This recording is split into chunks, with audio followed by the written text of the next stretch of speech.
Esse é o Ancapso e nós vamos falar agora sobre o Mauro Vieira, que indicou que o governo Lula vai meio que soltar a mão do Alexandre de Moraes, cara. Olha só, Brasil deve ignorar a sanção de Trump a Moraes, diz Mauro Vieira. Ele fala aqui, ó, o que a gente vai fazer? Não tem o que fazer, pô. Aqui, ó. O que o Brasil poderia fazer? Virar a cara, dizer que tá zangado, né? Bom, ele tá chegando à conclusão que eu falei para você, né? O que o Brasil vai invadir os Estados Unidos? Vai mandar a Força Aérea Brasileira invadir os Estados Unidos? Não tem o que fazer, meu amigo. Se fizer sanção ao Moraes, o Moraes vai ser sancionado no final das contas, né?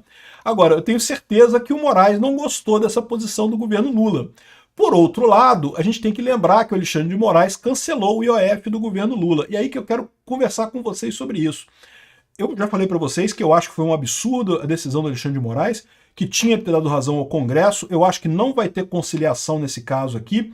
Eu vou até fazer um outro vídeo sobre essa questão da conciliação, porque nem está previsto isso legalmente, tá? Não tem esse papo de conciliação de poderes, o que o STF virou o poder moderador agora. Esse pessoal está subindo a cabeça deles essa ideia mesmo, né?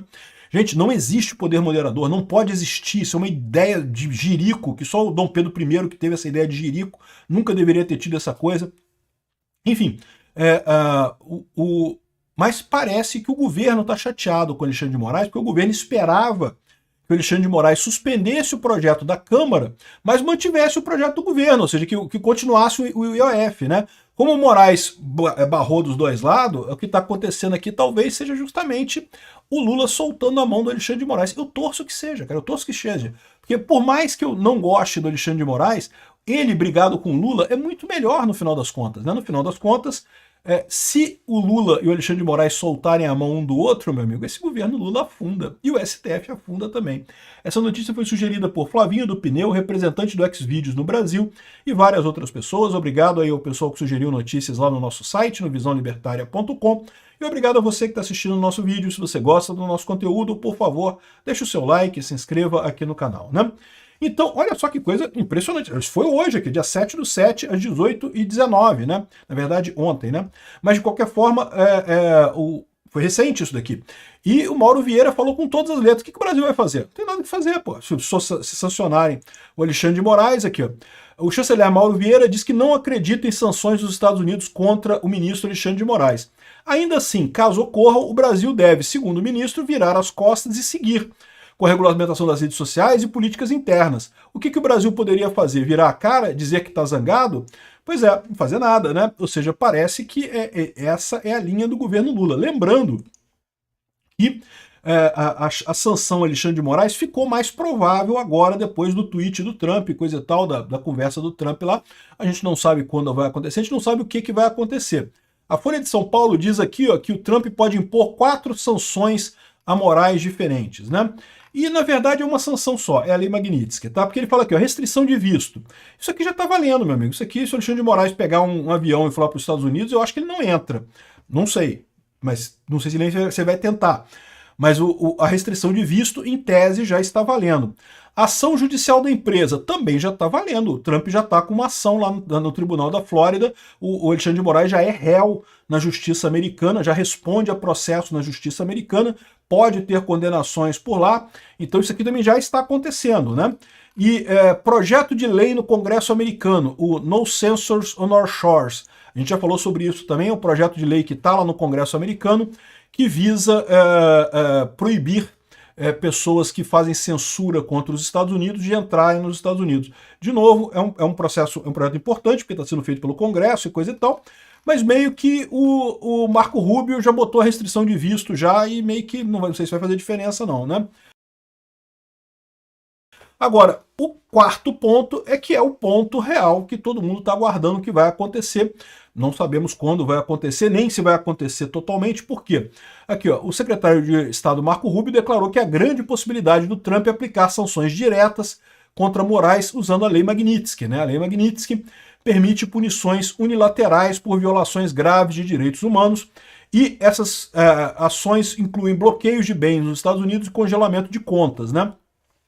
Inclusive de bancos brasileiros com operações por lá, e proibição de entrada no país. Então essa aqui que é a sanção de verdade. A gente já explicou que essa sanção pode parecer uma besteira, talvez o Mauro Vieira esteja pensando assim, não, mas vai sancionar o Alexandre de Moraes e vai fazer o quê? Né? O Alexandre de Moraes já falou que não tem bens nos Estados Unidos. Lembrando que, né, talvez ele não tenha bens no nome deles, existe a possibilidade de ter bens no nome do escritório, no nome da esposa, no nome de filho, no nome de parente. É muito comum esse pessoal fazer esse tipo de coisa por lá, né? Não sei se é verdade. Vocês lembram que eu dei o furo aqui ao vivo, aqui no meu canal, mostrando quando ele tirou o dinheiro lá dos Estados Unidos, o dinheiro que ele tinha, não sei se era muita coisa, mas tirou todo o dinheiro que ele tinha lá nos Estados Unidos, ele tirou porque ele já sabia que ia dar essa merda pra ele, né? Agora, pode ser que tenha bens em nome da esposa. A gente sabe que o Alexandre de Moraes, a esposa dele, tem um escritório de advocacia e, tipicamente, nesse tipo de relação, o dinheiro, o grosso do dinheiro, entra pelo escritório de advocacia. O salário dele mesmo, de ministro do STF, é uma merreca e não faz diferença, né? Enfim, e as sanções da Lei Magnitsky podem abraçar também esposas e empresas de advocacia, de familiares e coisa e tal. Então, isso pode machucar o Alexandre de Moraes, mesmo essa parte aqui. Mas mais do que isso, o pessoal está se esquecendo que qualquer banco que tenha negócio nos Estados Unidos é obrigado a cancelar a conta da pessoa. Então os bancos brasileiros vão ter que cancelar a conta aqui no Brasil se quiserem continuar fazendo negócio com os Estados Unidos. Veja, é lógico que os Estados Unidos eles não podem obrigar o banco no Brasil a cancelar a conta do Alexandre de Moraes no Brasil. Eles não vão fazer isso. Eles vão falar o seguinte, olha só, eu vou cancelar o seu acesso aqui ao mercado americano. Você não vai poder mais usar o SWIFT, não vai poder fazer mais negócio no Brasil, a menos que você resolva essa pendenga da Lei Magnitsky aí e cancele a conta do Alexandre de Moraes. E aí eles vão botar os bancos brasileiros numa sinuca de bico, porque, para pensar, no momento que acontecer esse tipo de coisa, o que o Alexandre de Moraes vai fazer? Não, que é proibido cancelar a conta de ministro do STF. Então os bancos brasileiros vão ter que abandonar os Estados Unidos, todos comprar um prejuízo enorme para poder manter a conta do ilustríssimo, carequíssimo Máximo da República, né? O que vai resultar disso daí? Eu não sei, né? O problema é que isso daqui é que o governo brasileiro vê isso como um ataque à sua soberania, à Lei Magnitsky, né? Mas, como disse o Mauro Vieira, o que o Brasil vai fazer? Vai fazer o quê? Vai aplicar a Lei Magnitsky nos americanos? Faz isso. O Lula, aplica uma lei no Trump lá, proibindo o Trump de ter coisas no Brasil. Confisca os bens do Trump no Brasil. Faz isso para você ver que legal, que divertido que vai ser, né? Não tem o que fazer, pô. É o que eu falo para vocês. O pessoal fica nessa brincadeira de que o Brasil é um país soberano e coisa e tal. O Brasil é um país soberano, mas as coisas não são bem assim, né? Você tem o fator do peso econômico dos Estados Unidos, que é simplesmente muito maior que o do Brasil. Não tem alternativa nesse caso. E mais do que isso, mais do que o peso econômico, é o fato dos Estados Unidos estar correto. Quando os Estados Unidos está tomando uma decisão errada, você pode ter questionamentos nisso daí. Mas não, os Estados Unidos estão tomando uma decisão correta. Qualquer pessoa normal que olhe para o processo do suposto, entre aspas, golpe do Alexandre de Moraes aqui no Brasil, percebe que não tem nada ali. Porque tinha uma minuta que chegou a ser discutida em 4 paredes, mas não foi assinada. Pô, e desde quando isso é golpe, caramba? Isso não é golpe em lugar nenhum do mundo, pô. Não existe isso de uma minuta ser discutida e isso virou um golpe. Não existe isso, pô. Então, é o ponto que eu falo para vocês, né? Quando o Alexandre de Moraes pediu a extradição do Alan dos Santos, o pessoal, não, porque tem que extraditar, porque o Alan dos Santos está dando um golpe no Brasil. O pessoal já está queimado, o Alexandre de Moraes já está queimado lá fora, não só nos Estados Unidos, mas também na Espanha. Porque na Espanha fizeram a mesma coisa, não porque o Oswaldo Eustáquio está dando um golpe no Brasil. Tá, como é que ele deu o golpe? Ele botou umas mensagens no tweet muito ruins, criticou um monte de gente no tweet. Ué, peraí, isso é liberdade de expressão, isso não é golpe. Golpe você não dá golpe pelo Twitter, né? Mas na cabeça do Alexandre de Moraes, na cabeça da imprensa brasileira, da elite aristocrática socialista do Brasil, não, foi o golpe dado pelo Twitter, pelo Alan dos Santos e pelo Oswaldo Eustáquio. Ninguém comprou essa história, é o que eu falo para vocês. O problema maior dessa história aqui é que os Estados Unidos está correto, o Trump está correto. O Alexandre de Moraes e essa galerinha que está em torno dele aqui, que tem ojeriza ao Bolsonaro por algum motivo que eu não consigo entender, esse pessoal está errado, porque de fato não teve nenhuma tentativa de golpe por parte do Bolsonaro. Vão querer usar o 8 de janeiro para dizer que não, que 8 de janeiro, olha só, tentaram dar um golpe, coisa e tal. Isso já nos Estados Unidos já é questionado esse negócio, todo mundo já sabe que não teve nada lá também, mas mesmo que você considere que o 8 de janeiro teve alguma coisa, o Bolsonaro nem estava no Brasil, não fez nada, né? O 6 de janeiro lá nos Estados Unidos, o Trump ainda estava lá, o Trump deu um comício, fez um comício antes do pessoal fazer o ataque lá no Capitólio, né? E é verdade que o Trump pediu pro pessoal ir para casa, para sair de lá, para não ficar atacando o Capitólio, né? Pediu pro pessoal ir embora. Mas Bolsonaro nem estava aqui, Bolsonaro não estava no Brasil, não teve nada com essa ligação. Esse pessoal que estava na porta de quartel já era outra turma, não tinha nada a ver com o Bolsonaro, né? Enfim, essa é a situação. O grande problema que o Brasil teria nesse caso é que o pessoal percebe que os Estados Unidos está correto nessa história, né?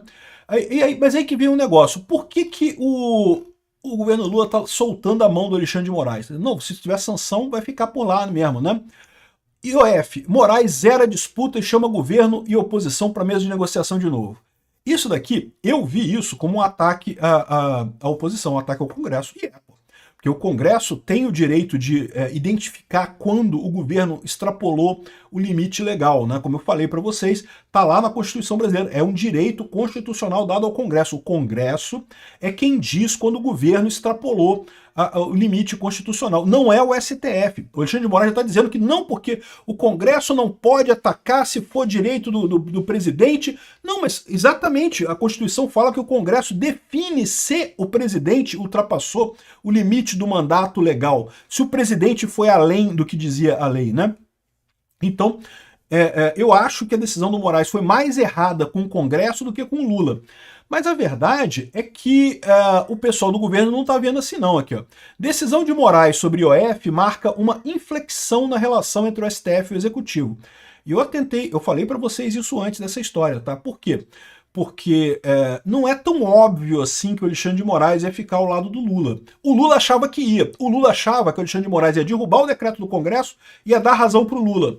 O Alexandre de Moraes fez quase isso, só que ele também derrubou o decreto do Lula. Ele também proibiu o aumento do IOF do Lula e ficou no meio do caminho e marcou uma conciliação que eu acho não vai dar em nada. Eu vou falar dessa conciliação num outro vídeo, tá? Que também é uma besteira isso, mas o fato é que o Lula ficou chateado. O pessoal não gostou, cara. O pessoal do governo não gostou. Eles esperavam que o Alexandre de Moraes bancasse o Lula. Aqui, ó, o que o pessoal está dizendo aqui, ó. Decisão do STF sobre IOF incomoda tanto aliados de Lula quanto a oposição. Eu, como oposição, me senti incomodado mesmo. Acho um absurdo. Não tinha nem que judicializar. Mas para pensar. O Lula, quando judicializou porque achou que ia ganhar essa fácil. O Alexandre de Moraes vai falar, não, eu sou amigo, Lula é amigo, tamo junto, é a coligação PT-STF, vou dar o ganho pro Lula. E não foi isso que aconteceu. O Alexandre de Moraes ficou no meio do caminho. Né? Assim, não é o ideal, eu concordo, mas a verdade é que isso pro Lula ficou estranho também. E pode ter sido isso, essa briga do Lula com o Alexandre de Moraes, que motivou o pessoal falar que se tiver sanção contra o Alexandre de Moraes, o que o governo vai fazer, né? O Alexandre de Moraes não ajudou o Lula, por que o Lula vai ajudar o Alexandre de Moraes? Eu, se fosse o Alexandre de Moraes, não levava isso a sério, porque a verdade é que o Lula não pode fazer nada mesmo. Não tem nada que o governo Lula possa fazer com relação a isso. Essa é a triste realidade, a gente tem avisado isso há um tempão. O Alexandre de Moraes está numa bolha desse tamaninho, assim, que ele está achando que ele está certo, que não, que estou salvando, entre aspas, a democracia do Brasil, e tem um monte de puxa-saco em redor dele ali, jornalista. Aí, Xandão, parabéns, Xandão, salvou a democracia do Brasil, Xandão, bate nos bolsonaristas, Xandão. Tem um pessoal ali em torno dele ali, cara, que tá botando ele ali no céu, né? E ele acha que tá abafando. Ele não percebe o tamanho da lambança que ele tá fazendo. E que tá todo mundo vendo, né? Tá todo mundo vendo que, pô, o rei tá nu, ele tá fazendo só merda, né? Enfim, eu acho lindo isso daqui, né? Ou seja, a decisão do STF sobre o IOF incomodou, criou um cisma entre o governo Lula e o STF. E se isso daí realmente se... Olha, repara como é que está acontecendo. A gente está exatamente no ponto que eu falei para vocês. Estamos no divisor de águas. Pode ser que o Alexandre de Moraes decida que, olha só, já que eu preciso do Lula agora para bater no governo americano e coisa e tal, eu vou agora ajudar o Lula, vou botar o IOF, vou sacanear o Congresso e aí pronto, vamos para o caminho de Venezuela. Vai virar agora o governo Lula, vai começar a governar com o STF para tudo, qualquer coisa pede ajuda do STF. Não quis aprovar uma PL de imposto sobre streaming. Xandão, aprova um PL de streaming aí urgente. O Xandão vai ter que aprovar, porque agora, né, virou filho dele, né? Ou então o Xandão vai brigar, porque o que eu falo para vocês não é óbvio. O Xandão, ele não gosta do Lula, assim. O Xandão gosta do PSDB. O Xandão queria o Alckmin, o Dória, alguém ali da centro-esquerda ali para ficar no lugar do Lula. É isso que o Xandão queria. Então, de certa forma, ele está seguindo esse caminho aí de sacanear o Lula também, né? Vamos ver se a conciliação vai dar alguma coisa. Eu acho que essa conciliação não vai a lugar nenhum. E eu torço pela briga entre Lula e Alexandre de Moraes. Não gosto de nenhum dos dois. Os dois brigando é melhor para mim.